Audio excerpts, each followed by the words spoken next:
Hey, hi, morning. Thank you for joining. So, for Malaysian Day, we are just doing some quiz. I'll ask you 5 questions. If you manage to win at least one of it, you'll get 10 ringgit for each question. Okay, can I start? Okay, siapakah yang mengalukan ucapan kemerdekaan? Tunku Abdul Rahman. Correct.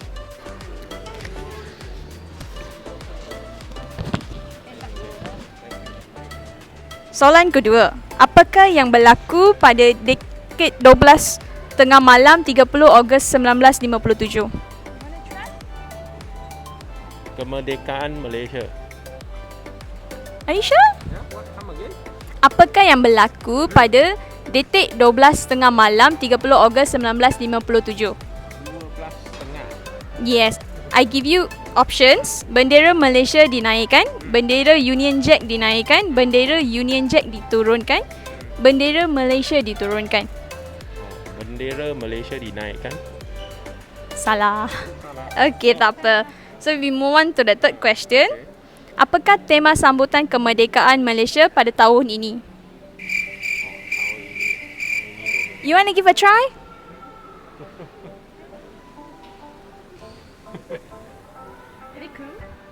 Any clue? Okay. Related to family. Keluarga Malaysia. Satu Malaysia. Sorry? Satu Malaysia. Keluarga Malaysia. There. Almost there.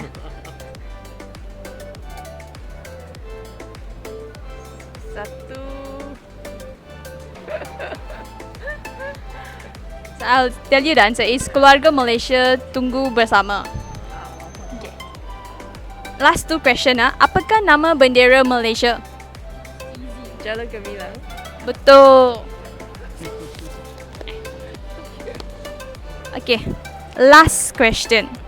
Bila dan di manakah pengisytiharan kemerdekaan berlaku? Bila dan di mana? Bila dan di mana?